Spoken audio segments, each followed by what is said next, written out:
എല്ലാവർക്കും നമസ്കാരം. ഫിനാൻഷ്യൽ കോഡിൻ്റെ 16-ാമത്തെ എപ്പിസോഡാണ്. 6-ാമത്തെ ചാപ്റ്ററിൽ സ്റ്റോറുകൾ എന്ന് പറയുന്ന ചാപ്റ്ററിലെ ബാക്കി ഭാഗങ്ങളാണ് ഈ വീഡിയോയിൽ പറയുന്നത്. നമ്മൾ ഈ ടെൻഡർ സിസ്റ്റം ആയിരുന്നു പറഞ്ഞുകൊണ്ടിരുന്നത്. ഈ ടെൻഡർ സിസ്റ്റത്തിലെ വളരെ പ്രധാനപ്പെട്ട ഒരു ടേമാണ് ഫേമിനസ് പീരീഡ് എന്ന് പറയും.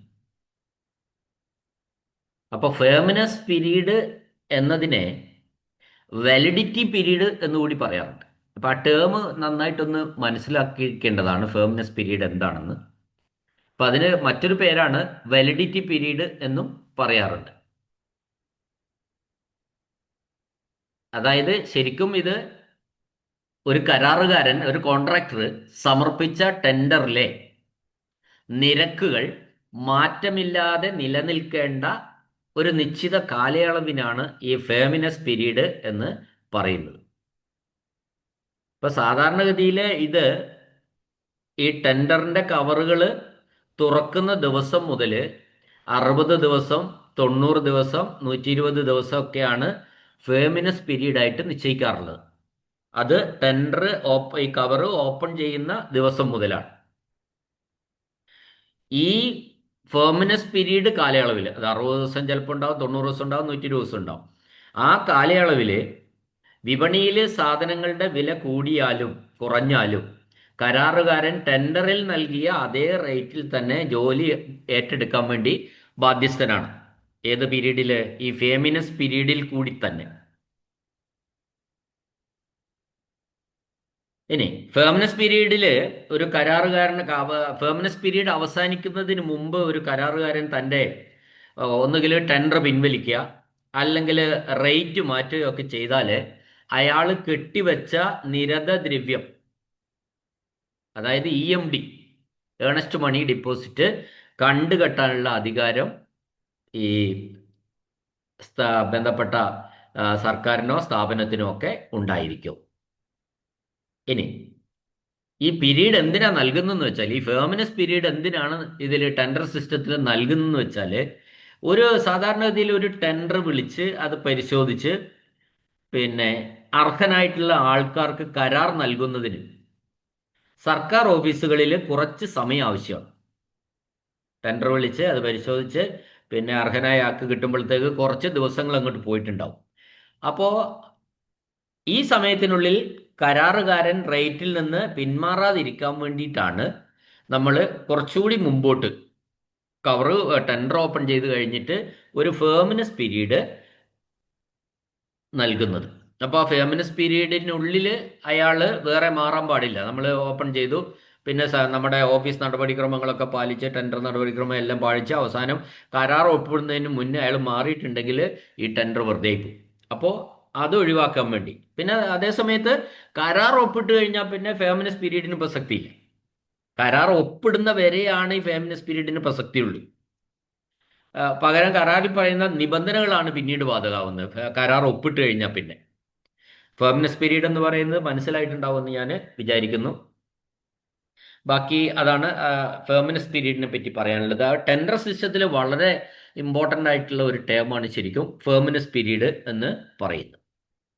ഇനി സാധാരണഗതിയിൽ ടെൻഡർ അന്തിമമായി സ്വീകരിച്ചു കഴിഞ്ഞാൽ ഇതിൽ ടെൻഡറിൽ ആരാണോ വിജയിച്ചത് അയാളെ ഈ ഫേമിനസ് കാലാവധി തീരുന്നതിന് മുമ്പ് അറിയിക്കേണ്ടതാണ്.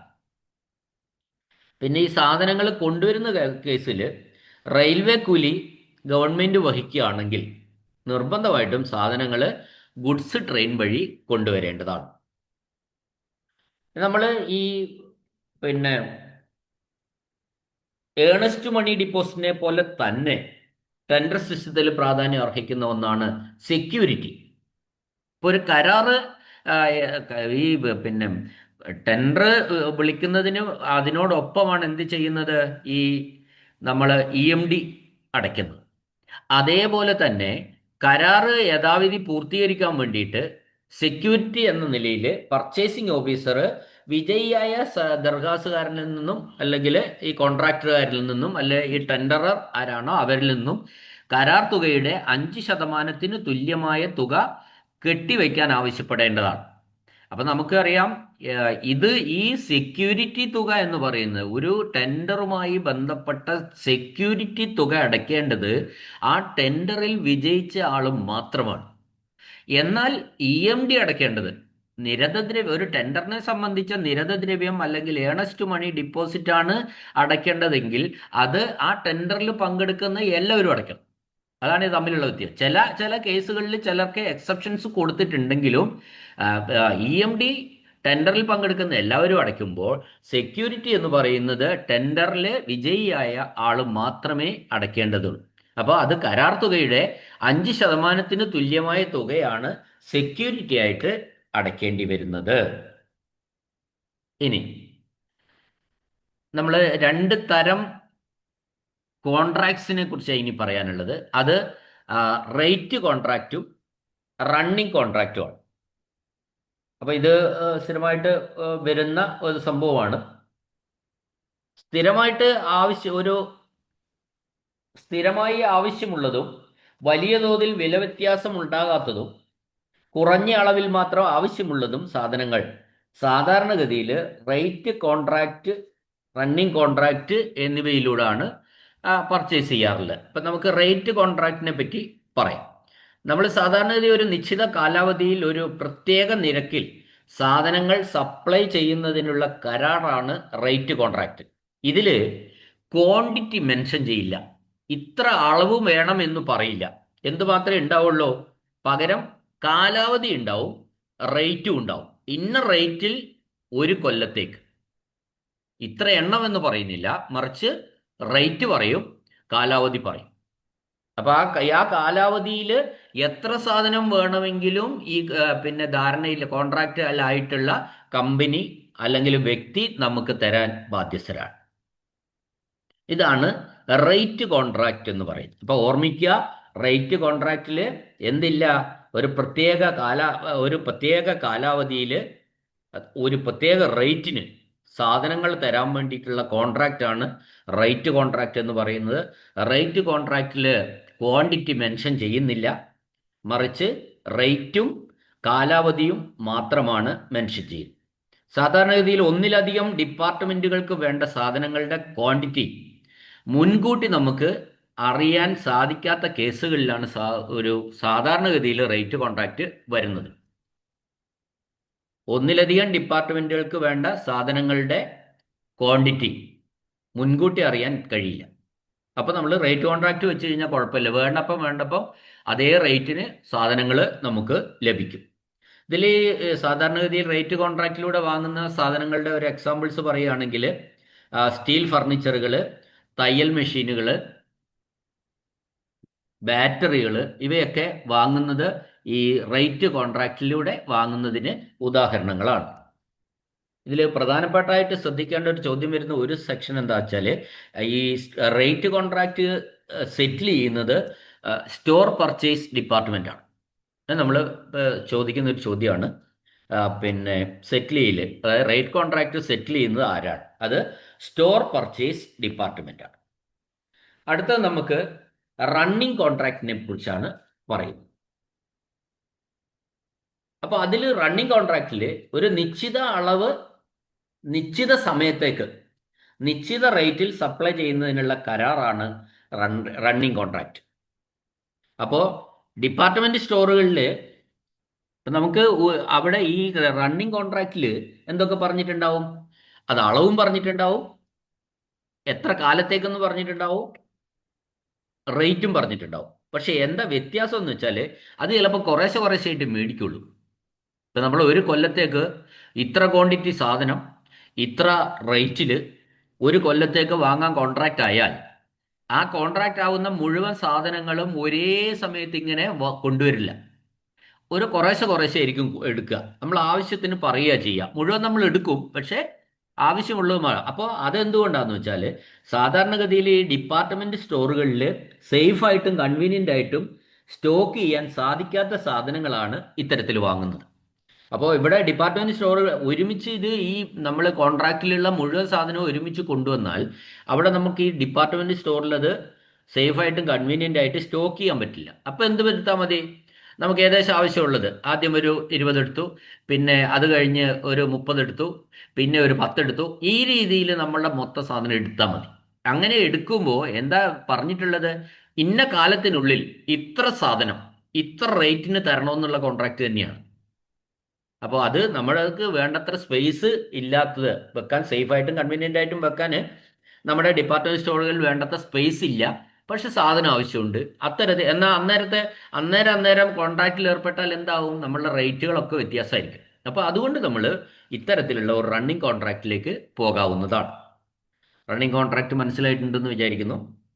അപ്പോൾ ഇതിൽ സാധാരണ രീതിയിൽ ഭക്ഷണ സാധനങ്ങൾ, വിറക്, ചാർക്കോള്, ആയുർവേദ മെഡിസിൻ്റെ റോ മെറ്റീരിയൽസ്, ഇവയൊക്കെ നമുക്ക് റണ്ണിങ് കോൺട്രാക്റ്റിലൂടെ വാങ്ങുന്നതിന് ഒരു ഉദാഹരണമായിട്ട് പറയും. അപ്പോൾ റണ്ണിങ് കോൺട്രാക്റ്റിൽ ഉണ്ടാവുന്ന പിന്നെ പർച്ചേസ്, അതിൻ്റെ സെറ്റിൽമെൻറ്റ്, ക്യാഷ് സെറ്റിൽ ചെയ്യുന്നത് പിന്നെ ഒന്നുകിൽ എച്ച് ഒ ഡിയും ഡിപ്പാർട്ട്മെന്റ് പർച്ചേസ് കമ്മിറ്റിയാണ്. അത് തമ്മിൽ ലിങ്ക് ആയിട്ടുള്ള ഒരു സംഗതിയാണ്. എച്ച് ഒ ഡിയും, അതായത് വകുപ്പ് മേധാവിയും ഡിപ്പാർട്ട്മെന്റ് പർച്ചേസ് കമ്മിറ്റിയുമാണ് ഏത് റണ്ണിങ് കോൺട്രാക്റ്റ് സെറ്റിൽ ചെയ്യുന്നത്. അത് നമ്മൾ മനസ്സിലാക്കേണ്ടതാണ്. അപ്പോൾ അതാണ് നമ്മൾ ഇപ്പോൾ ഉള്ള റേറ്റ് കോൺട്രാക്റ്റിനെ കുറിച്ചും റണ്ണിങ് കോൺട്രാക്റ്റിനെ കുറിച്ചും പറയുന്നത്.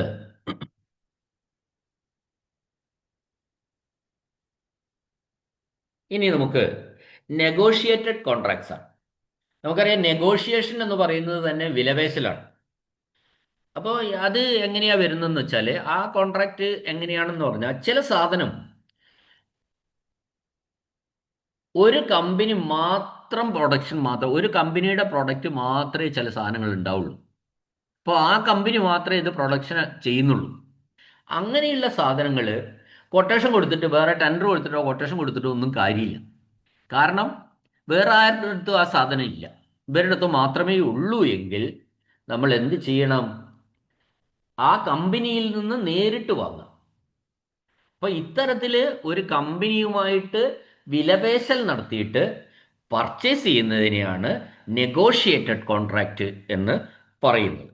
നമ്മൾ നെഗോഷിയേഷൻ എന്ന് കേൾക്കുമ്പോൾ തന്നെ നമുക്ക് മനസ്സിലാവും. അപ്പോൾ പൊതുവെ നെഗോഷിയേറ്റഡ് കോൺട്രാക്റ്റ് നടത്തുന്നത് ഒരു കമ്പനിയുടെ മാത്രം പ്രൊഡക്റ്റ് ഉള്ളപ്പോഴാണ്. മാർക്കറ്റിൽ ഒരുപാട് കമ്പനികൾ ഉള്ളപ്പോൾ ആണ് നമുക്ക് പർച്ചേസിൽ പിന്നെ കോമ്പറ്റീഷൻ വരുള്ളൂ. അപ്പം മാത്രമേ ടെൻഡറിന് പ്രസക്തിയുള്ളൂ. അല്ല, ഒറ്റ കമ്പനി മാത്രമാണ് പ്രൊഡക്ഷൻ എങ്കിൽ പിന്നെ അവിടെ മറ്റേ ഇതിന് പ്രസക്തി ഇല്ല, കോമ്പറ്റീഷൻ ഇല്ല അവിടെ. അപ്പം ലാഭത്തിൽ നമുക്ക് കിട്ടണമെന്നില്ല. അപ്പൊ അത്തരത്തിൽ ഒരു നിവൃത്തിയില്ല. അപ്പൊ നമ്മൾ എന്ത് ചെയ്യുക, നേരിട്ട് കമ്പനി പോവുക, ഒരു വിലപേശൽ നടത്തുക, ഒരു നെഗോഷിയേഷൻ നടത്തുക, വാങ്ങുക. ഇതാണ് നമ്മളുടെ നെഗോഷിയേറ്റഡ് കോൺട്രാക്റ്റ് എന്ന് പറയുന്നത്. അതായത് വിലപേശൽ മൂലമുള്ള മുഖേനയുള്ള കരാറ് എന്ന് പറഞ്ഞിരിക്കുന്നത്. ഇനി നമ്മൾ ഇത്തരം കരാറുകൾ, ഇപ്പൊ നമ്മൾ കുറെ കോൺട്രാക്ട്സിനെ കുറിച്ച്, ടെൻഡറുകളെ പറ്റിയും കോൺട്രാക്ട്സിനെ കുറിച്ചൊക്കെയാണ് പറഞ്ഞത്. ഇത് ഡിപ്പാർട്ട്മെന്റുകൾ തീർപ്പ് കൽപ്പിച്ചിട്ടുള്ള കരാറുകൾ അക്കൗണ്ടന്റ് ജനറൽ പരിശോധിക്കേണ്ടതാണ്. കരാറുകാര് ശരിക്കും ഈ കരാറുകളൊക്കെ തന്നെ അക്കൗണ്ടന്റ് ജനറൽ പരിശോധിക്കേണ്ടതാണ്. അപ്പോൾ ഈ ചട്ടങ്ങൾ പ്രകാരം കോമ്പറ്റീറ്റീവ് ആയിട്ടുള്ള ടെൻഡർ മുഖേന സ്വീകരിക്കേണ്ട സംഗതികളിൽ അങ്ങനെ സ്വീകരിച്ചിട്ടില്ലെന്നോ, താഴ്ന്ന തുകയ്ക്ക് സ്വീകരിച്ച ടെൻഡർ മതിയായ കാരണം കൂടാതെ നിരസിച്ചെന്നോ, കരാറുമായി ബന്ധപ്പെട്ട മറ്റേതെങ്കിലും ക്രമക്കേടുകൾ കണ്ടെത്തുകയോ ചെയ്താൽ അക്കാര്യം ഗവൺമെന്റിന് റിപ്പോർട്ട് ചെയ്യേണ്ടതാണ്. സാധാരണഗതിയിൽ AG. അപ്പോൾ ഈ കരാറുകൾ, ടെൻഡർ സിസ്റ്റത്തിൽ വളരെ സൂക്ഷ്മമായിട്ട് കാര്യങ്ങൾ നടക്കേണ്ടതായിട്ടുണ്ട്. പല പല തിരിമറികളും നടക്കാൻ സാധ്യതയുള്ള ഒരു വിഭാഗമാണ് ഈ ടെൻഡർ സിസ്റ്റം എന്ന് പറയാം. ടെൻഡർ അല്ലെങ്കിൽ എല്ലാ കോൺട്രാക്റ്റുകളൊക്കെ തന്നെ അത്തരത്തിലുള്ളവയാണ്. ഇപ്പോൾ ഉദ്യോഗസ്ഥരുടെ ഭാഗത്ത് നിന്ന് വളരെ കൃത്യമായിട്ട് വിജിലൻ്റ് ആയിട്ട് കാര്യങ്ങൾ നടക്കേണ്ട ഒന്നാണ് ഈ കോൺട്രാക്ട്സുകൾ എന്നാണ് ഞാൻ പറഞ്ഞത്. ഇനി സ്റ്റോറ്, നമ്മളിപ്പോൾ ഇത്തരത്തിൽ ടെൻഡർ കഴിഞ്ഞു, കോൺട്രാക്ട്സ് ഒക്കെ ആയി. ഇപ്പോൾ നമുക്ക് സ്റ്റോറുകൾ കൊണ്ടുതന്നാൽ ഫേമിനസ് പീരീഡ് കൂട്ടിയിട്ടാണ് സ്റ്റോറുകൾ കൊണ്ടുതരിക, കരാറാകുക. കരാറ് കഴിഞ്ഞാൽ പിന്നെ സ്റ്റോറുകൾ എത്തിച്ചു തരും. ഇപ്പം അങ്ങനെ സ്റ്റോറുകൾ എത്തിച്ചു കഴിഞ്ഞാൽ അത് സ്വീകരിക്കുകയും വേണം, അതിൻ്റെ വേരിഫിക്കേഷനും നടത്തണം. ഇപ്പം നമ്മൾ അംഗീകൃത സാമ്പിള് വെച്ചിട്ടാണ് ഒരു കരാറെങ്കിൽ, അതായത് ഒരു പ്രൊഡക്റ്റ്, ഒരു സാധനം, അതിന്റെ സാമ്പിളൊക്കെ നേരത്തെ നമുക്ക് കാണിച്ചു തന്നിട്ടുണ്ട്. അത് അങ്ങനെയുള്ള സാമ്പിളുകള്, അംഗീകൃത സാമ്പിളുകൾ ഉണ്ടെങ്കിൽ, അല്ലെങ്കിൽ മറ്റേതെങ്കിലും സാമ്പിള്, ഒരു സ്റ്റാൻഡേർഡ് സാമ്പിൾ ഉണ്ടെങ്കിൽ, നമ്മൾ ഈ സ്റ്റോറ് ലഭിച്ചാലുടൻ സ്റ്റോക്കിൽ ഒന്ന് ആദ്യം ചെയ്യേണ്ട, ഏത് സാധനം ഏത് സ്റ്റോറിൽ ലഭിച്ചാലും സ്റ്റോക്കിൽ വരവ് വെക്കുക എന്നുള്ള. അപ്പൊ സ്റ്റോക്കിൽ വരവ് വെക്കുക എന്ന് പറഞ്ഞാൽ നമ്മുടെ സ്ഥലത്തേക്ക് നമ്മുടെ കോൺട്രാക്റ്റിലൂടെ ലഭിക്കുന്ന സ്റ്റോറുകൾ എത്തിക്കഴിഞ്ഞാലുടൻ ഇതിനൊരു രജിസ്റ്റർ ഉണ്ട്. അതിന് സ്റ്റോക്ക് രജിസ്റ്റർ എന്നാണ് പറയുക. അപ്പൊ സ്റ്റോക്ക് രജിസ്റ്റർ എന്ന് പറയുന്നത് ഒരു സ്റ്റോക്കിനെ സംബന്ധിച്ചിടത്തോളം, സ്റ്റോറുകളെ സംബന്ധിച്ചിടത്തോളം പ്രധാനപ്പെട്ട ഒരു രജിസ്റ്ററാണ്.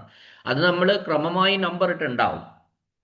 അതിൻ്റെ കൃത്യമായിട്ട് നമ്മൾ അത് പറയുന്ന അതിൻ്റെ ഏറ്റവും ഫ്ലൈ ലീഫിൽ, അതായത് ഫ്രണ്ട് പേജിൽ കൃത്യമായിട്ട് ഒരു സർട്ടിഫിക്കറ്റ് ഒക്കെ എഴുതി, പിന്നെ ഓരോ പേജിന് നമ്പർ ഇട്ട് ഒക്കെയാണ് ഈ സ്റ്റോക്ക് രജിസ്റ്റർ മെയിൻറ്റെയിൻ ചെയ്യുന്നത്. അപ്പോൾ നമ്മൾ അതിൽ ഈ ഫ്രണ്ട് പേജിൽ സ്ഥിരമായിട്ട് മറ്റേതിലൊക്കെ എഴുതുന്ന പോലെ ദിസ് ബുക്ക് കണ്ടെയ്ൻസ് പിന്നെ 100 പേജസ് സീരിയലി നമ്പേർഡ് ഫ്രം 1 to 100 ഇങ്ങനെയൊക്കെ എഴുതി ഒപ്പൊക്കെ ഇട്ടിട്ടാണ് ഇതിൽ എൻട്രി തുടങ്ങുന്നത് തന്നെ.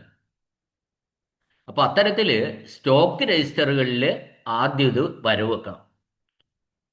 ഇനി പഴയ കൊണ്ടുവന്നിട്ടുള്ള സ്റ്റോറുകൾ പഴയതും നിലവാരത്തിനനുസരിച്ചില്ലാത്തവയാണ് ഓർഡർ ചെയ്യുന്നതിനുള്ള, നമ്മൾ ഓർഡർ ചെയ്തതിൽ നിന്നും വ്യത്യാസപ്പെടുത്തിയാ കൊണ്ടുവെങ്കിൽ അവ സ്വീകരിക്കേണ്ട ആവശ്യമില്ല. ഏത് കോൺട്രാക്റ്റ് ആയാലും ശരി, സാധനങ്ങൾ അത്തരത്തിലല്ല എങ്കിൽ നമ്മൾ അത് സ്വീകരിക്കേണ്ട ആവശ്യമില്ല എന്നാണ് പറഞ്ഞത്. ഇനി സ്റ്റോക്കുകൾ പരിശോധിക്കുന്ന സമയത്ത് കുറവോ കേടുപാടുകളോ കണ്ടെത്തിയാൽ അവ ഉടൻ തന്നെ ബന്ധപ്പെട്ട അധികാരികളെ നമ്മൾ അറിയിക്കണം. അപ്പോൾ നമ്മൾ ടെൻഡർ നടത്തിയാലേ കോൺട്രാക്റ്റ് ഒക്കെ ആയി, കരാർ റെഡിയായതിനു ശേഷം സാധനം കൊണ്ടുവന്നു. സാധനം കൊണ്ടുവരുമ്പോൾ അതിന് ഒരു അംഗീകൃത സാമ്പിൾ ഉണ്ടെങ്കിൽ അതുമായിട്ട് ഒത്തു നോക്കണം. അല്ലെങ്കിൽ നിലവാരം കുറഞ്ഞതല്ല, ഇവർ നമ്മൾ ഓർഡർ ചെയ്യുമ്പോൾ പറഞ്ഞ സാധനം അല്ല വന്നിട്ടുള്ളത്, കേടുപാടുണ്ട്, അത്തരത്തിൽ എന്തെങ്കിലുമൊക്കെ ഉണ്ടെങ്കിൽ അത് നമ്മൾ സ്വീകരിക്കേണ്ട ആവശ്യമില്ല എന്നാണ്. ഇനി നിർദ്ദിഷ്ട ഡെലിവറി തീയതിയിൽ നിന്ന് 2 മാസം വരെ താമസിച്ചുള്ള സപ്ലൈകൾ കാരണങ്ങൾ രേഖപ്പെടുത്തിക്കൊണ്ട് വകുപ്പ് മേധാവിക്കും സ്വീകരിക്കാവുന്നതാണ്. അത് ലേറ്റായ കാര്യമാണ് പറയുന്നത്. 2 മാസത്തിന് മുകളിൽ കാലതാമസമുള്ളതും 5 ലക്ഷം രൂപയ്ക്ക് താഴെയുള്ള പർച്ചേസുകളുടെ കാര്യത്തിൽ ബന്ധപ്പെട്ട വകുപ്പ് സെക്രട്ടറിയുടെ ഉത്തരവ് ആവശ്യമാണ്. 5 ലക്ഷം, അതായത് ഇത് പറയുന്നത് എന്താണെന്ന് വെച്ചാൽ അവർക്ക് ഡെലിവറി ചെയ്യേണ്ട ഒരു ടൈം ഉണ്ടാവും. ഏത് സ്റ്റോറും ഡെലിവറി ചെയ്യേണ്ട ഒരു ടൈം ഉണ്ടാവും. ആ ടൈമിനുള്ളിൽ ഡെലിവറി ചെയ്യാതെ ആ കട്ട് ഓഫ് ഡേറ്റ് കഴിഞ്ഞിട്ടുള്ള കാര്യങ്ങൾക്കായി പറയുന്നത്. അത് 2 മാസം വരെ താമസമുള്ള സപ്ലൈകൾ കാരണങ്ങൾ രേഖപ്പെടുത്തിക്കൊണ്ട്, അപ്പൊ ഈ ഡെലിവറി ഡേറ്റിലും പിന്നെ 2 മാസവും കൂടി HODക്ക് സ്വീകരിക്കാം. എന്തിന്? കാരണം രേഖപ്പെടുത്തിക്കൊണ്ട് ആ സ്റ്റോറുകൾ HODക്ക് സ്വീകരിക്കാം. എപ്പോ? ഡെലിവറി ഡേറ്റ് മുതൽ 2 മാസം വരെയുള്ളത്. എന്നാൽ 2 മാസത്തിന് മുകളിലാണ് കാലതാമസമുള്ളതെങ്കിൽ, 5 ലക്ഷം രൂപയ്ക്ക് താഴെയുള്ളതാണെങ്കിൽ അത്തരം സ്റ്റോറുകൾ ബന്ധപ്പെട്ട വകുപ്പ് സെക്രട്ടറിയുടെ ഉത്തരവോടുകൂടി സ്വീകരിക്കാം. വകുപ്പ് സെക്രട്ടറി അതിന്റെ ഉത്തരവിട്ടാൽ നമുക്ക് ആയത് സ്വീകരിക്കാം. 5 ലക്ഷം രൂപയ്ക്ക് മുകളിലുള്ള പർച്ചേസുകളുടെ കേസിൽ ബന്ധപ്പെട്ട പിന്നെ പർച്ചേസ് കമ്മിറ്റിക്ക്, ഡിപ്പാർട്ട്മെന്റ് പർച്ചേസ് കമ്മിറ്റി ഉണ്ടാവുമല്ലോ, അവർക്ക് അയച്ചു കൊടുക്കേണ്ടതാണ്. അത് മതിയായ അനുമതിയോടുകൂടി 3 മാസം വരെ താമസിച്ചുള്ള സപ്ലൈകൾ പ്രിന്റിംഗ് ആൻഡ് സ്റ്റേഷനറി ഡയറക്ടർക്ക് സ്വീകരിക്കാവുന്നതാണ്. കാലതാമസം കൊണ്ട് ഗവൺമെന്റ് നഷ്ടമുണ്ടായിട്ടില്ലെങ്കിൽ 4 മാസം വരെയുള്ള താമസിച്ചുള്ള സപ്ലൈകൾ ഹെൽത്ത് സർവീസ് ഡയറക്ടർക്ക് സ്വീകരിക്കാവുന്നതാണ്. അപ്പോൾ ഓരോരുത്തരുടെ കേസിലും ഇത് വ്യത്യാസമുണ്ട്. ഹെൽത്ത് ഡയറക്ടറുടെ കേസിൽ 4 മാസം വരെ, മറ്റ് സാധനത്തിന് കുഴപ്പമൊന്നുമില്ല എങ്കിൽ, ഗവൺമെന്റിന് നഷ്ടം ഉണ്ടാകുന്നില്ല എങ്കിൽ അത് സ്വീകരിക്കാം. പ്രിന്റിംഗ് ആൻഡ് സ്റ്റേഷനറി ഡയറക്ടർക്ക് സ്വീകരിക്കേണ്ടത് പറഞ്ഞു.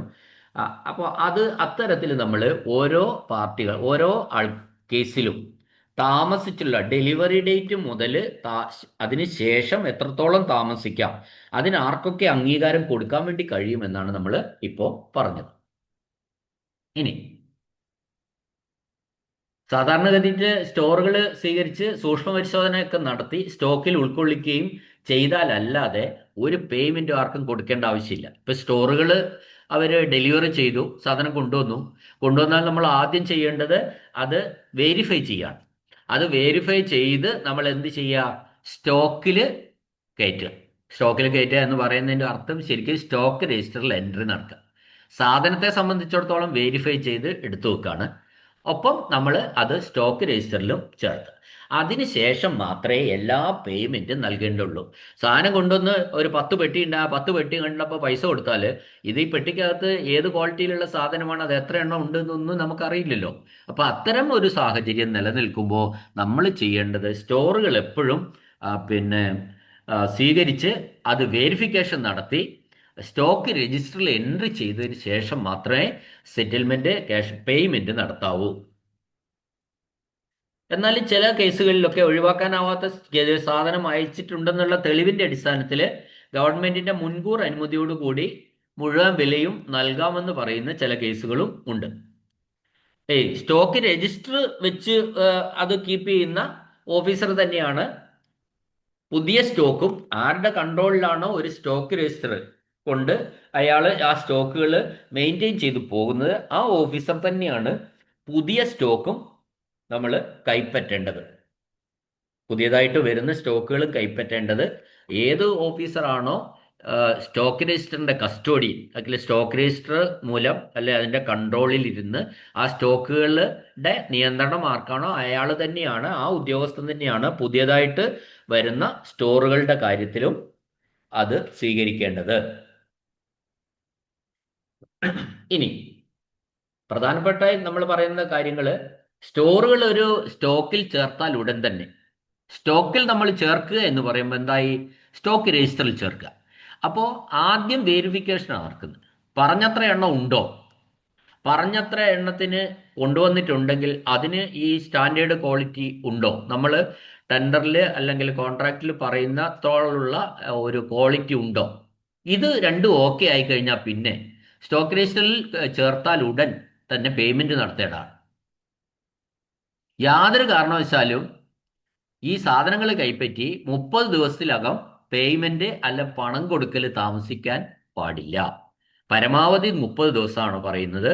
അല്ലെങ്കിൽ സ്റ്റോക്ക് രജിസ്റ്ററിൽ ചേർത്താൽ ഉടൻ പണം പേയ്മെന്റ് നൽകാവുന്നതാണ്. ഇനി ഇന്ത്യയിലെ പേയ്മെന്റുകൾ ഇന്ത്യൻ രൂപയിൽ തന്നെ ആയിരിക്കണം. ഇന്ത്യയിലുള്ള എല്ലാ ഇടപാടുകളെയും പേയ്മെന്റ് ഇന്ത്യൻ രൂപയിൽ തന്നെ ആയിരിക്കണം. മറ്റേതെങ്കിലും കറൻസി മുഖേനയോ മറ്റേതെങ്കിലും രാജ്യത്തോ പേയ്മെന്റ് നടത്തുകയാണെങ്കിൽ ഗവൺമെന്റിന്റെ മുൻകൂർ അനുമതി ആവശ്യമാണ്. നമുക്ക് ഇന്ത്യൻ രൂപയിൽ മാത്രമേ ഇന്ത്യയിൽ പേയ്മെന്റ് നടത്താൻ വേണ്ടി ഓഫീസർമാർക്ക് അധികാരമുള്ളൂ. സാധാരണഗതിയിൽ ഇന്ത്യക്ക് പുറത്തുള്ള പേയ്മെന്റുകളൊക്കെ അക്കൗണ്ടന്റ് ജനറലാണ് നടത്താറ്. അതുകൊണ്ട് നമുക്ക് ഈ കോൺട്രാക്റ്റിൽ ഏർപ്പെടുന്ന ആൾക്ക് അത്തരത്തിൽ അവരോട് ഞങ്ങൾ റൂബിളിലോ അല്ല മറ്റേ ഡോളറിലോ ഒന്നും ക്യാഷ് നിങ്ങൾക്ക് തരാമെന്നുള്ള ഒരു ധാരണയിലെത്താൻ വേണ്ടി കഴിയില്ല. ഇപ്പൊ വിദേശ കറൻസിയിൽ പേയ്മെന്റ് നടത്തുന്നതിന് ഇന്ത്യ ഗവൺമെന്റിന്റെ അനുമതി ആവശ്യമുള്ളതിനാൽ ഗവൺമെന്റ് അനുമതി ഇല്ലാതെ ഒരു പർച്ചേസിംഗ് ഓഫീസറും വിദേശ കറൻസിയിൽ പേയ്മെന്റ് നടത്താമെന്ന് നമ്മൾ ഈ കോൺട്രാക്റ്റിൽ ഏർപ്പെടുമ്പോൾ വാഗ്ദാനം കൊടുക്കാൻ പാടില്ല. അത്തരത്തിൽ വിദേശ കറൻസികളിൽ ഇടപാട് നടത്താൻ വേണ്ടി ഒരു ഓഫീസർക്കും അധികാരമില്ല. അതിന് ഇന്ത്യ ഗവൺമെന്റിന്റെ, സ്റ്റേറ്റ് ഗവൺമെന്റ് അല്ല, ഇന്ത്യ ഗവൺമെന്റിന്റെ അനുമതി ആവശ്യമാണ്. അത് മാത്രമല്ല ഇതിന്റെ പേയ്മെന്റ് സാധാരണഗതിയിൽ ത്രൂ അക്കൗണ്ടന്റ് ജനറലാണ് അങ്ങനെ നടക്കുന്നത്. ഇനി ഏതെങ്കിലും തരത്തിലുള്ള സ്റ്റോറുകളുടെ സംരക്ഷണ ചുമതലയില്ല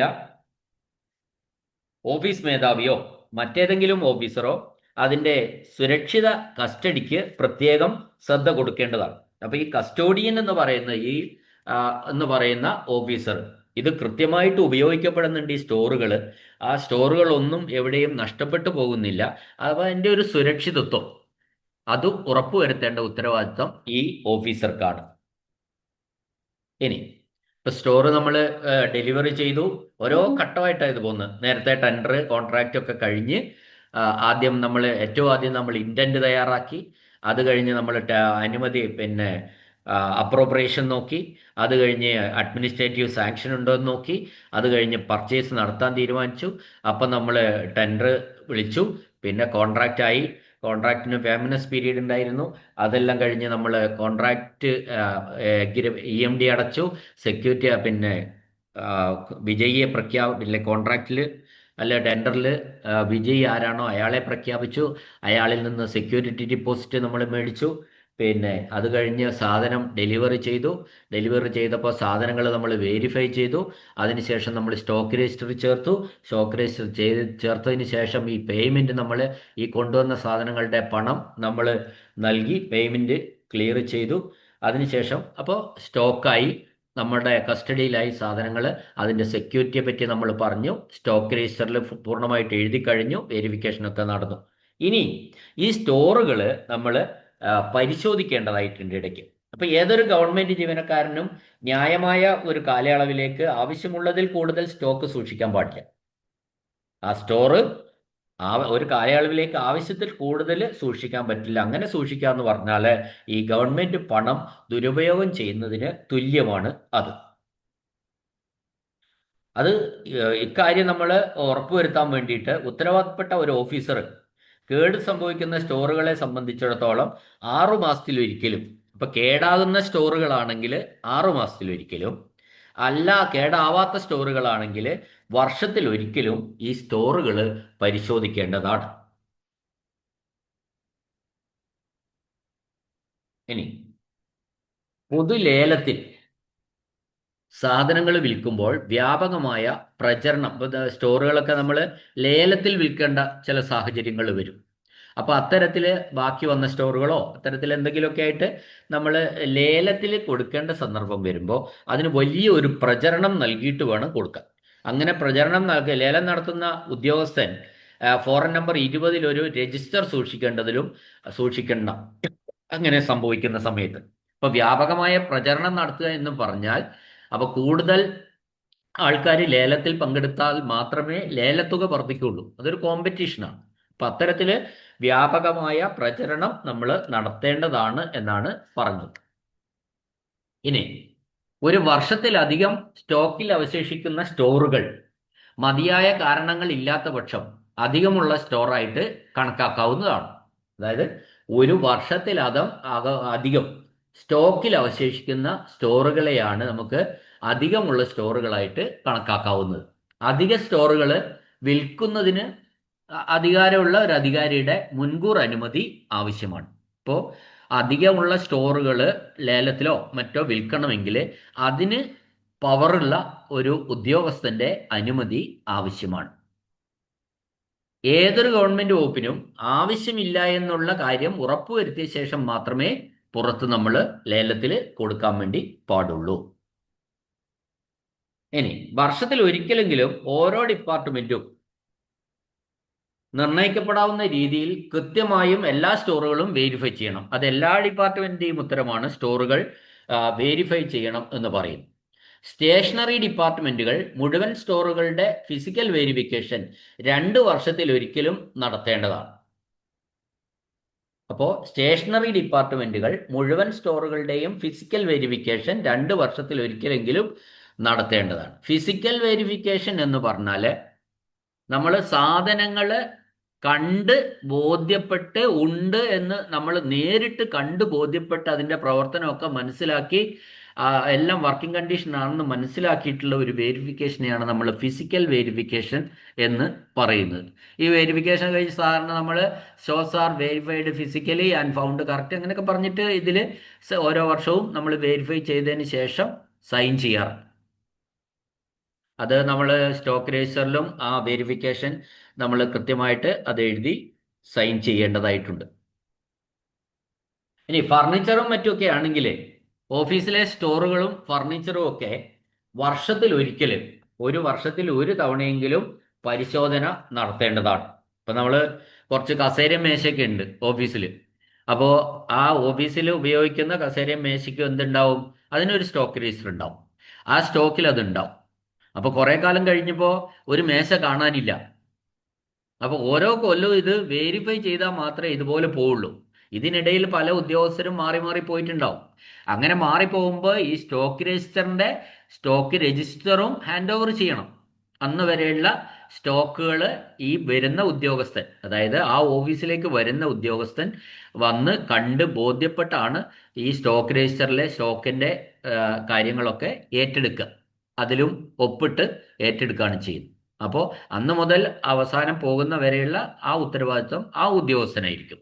അപ്പൊ ഇത്തരത്തില് ഈ ഫർണിച്ചറുകളും അതുപോലുള്ള സാധനങ്ങളൊക്കെ കേടായാലും അത് റിപ്പോർട്ട് ചെയ്യണം. അതിന്റെ പിന്നെ എവിടെയെങ്കിലും നഷ്ടപ്പെട്ടു പോകുന്നുണ്ടോ എന്ന് പരിശോധിക്കാൻ വേണ്ടിയിട്ടാണ് പ്രധാനമായിട്ടും ഈ സ്റ്റോക്കുകൾ വെരിഫിക്കേഷൻ കൃത്യമായി അത് നിർദ്ദിഷ്ട ഇടവേളകളിൽ നടത്തുന്നത്. ഇനി സ്റ്റോറുകൾ സാധാരണഗതിയിൽ ആ സൂക്ഷിക്കാൻ ചുമതലയുള്ള ഓഫീസറോ അല്ലെങ്കിൽ അയാളുടെ സാന്നിധ്യത്തിലോ അല്ലെങ്കിൽ അയാൾ നിയോഗിച്ചിട്ടുള്ള ഉത്തരവാദപ്പെട്ട ഒരു വ്യക്തിയോ അയാളുടെ സാന്നിധ്യത്തിലോ വെരിഫിക്കേഷൻ നടത്തേണ്ടതാണ് എന്നാണ് അതിനെ സംബന്ധിച്ച് പറയാനുള്ളത്. അപ്പോൾ ഇത്രയും കാര്യങ്ങളാണ് പ്രധാനമായിട്ടും ഈ 6ാമത്തെ അധ്യായത്തിൽ കേരള ഫിനാൻഷ്യൽ കോഡിന്റെ ചാപ്റ്റർ 6 പറയാനുള്ളത് അത്രയുമാണ്.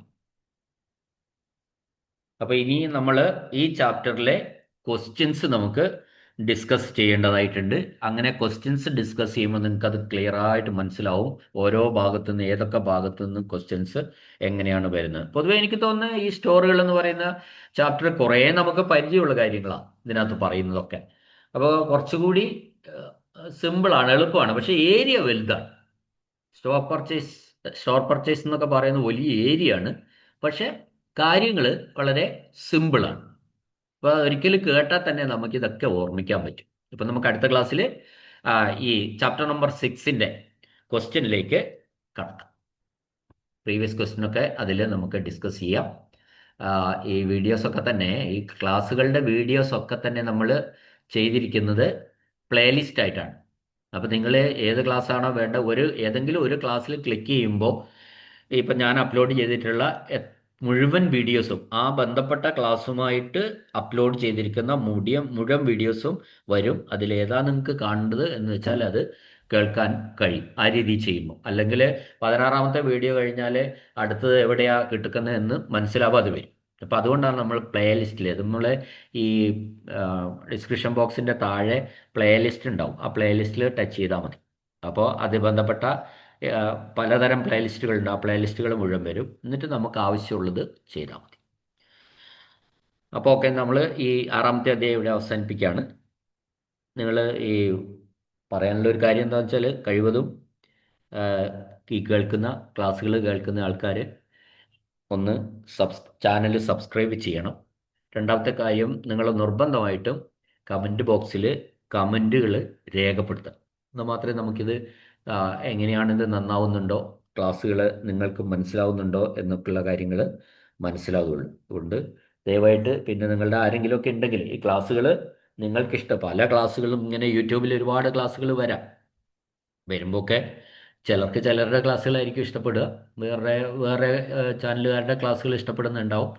അങ്ങനെ നമുക്ക് പറയാൻ കഴിയില്ല. അതിപ്പോൾ ക്ലാസ്സിൻ്റെ ഒരു റേറ്റ് കേൾക്കുന്നവരാണ് വിലയിരുത്തുന്നത്. അപ്പോൾ നിങ്ങൾക്ക് ഈ ക്ലാസ്സുകൾ ഇഷ്ടപ്പെടുന്നുണ്ടെങ്കിൽ തീർച്ചയായിട്ടും നിങ്ങളുടെ സുഹൃത്തുക്കൾ കൂടി ഇതൊന്ന് ഷെയർ ചെയ്യാൻ താല്പര്യം കാണിക്കണം എന്നൊരു അഭ്യർത്ഥനയോടെ നിർത്തുന്നു. നന്ദി, നമസ്കാരം.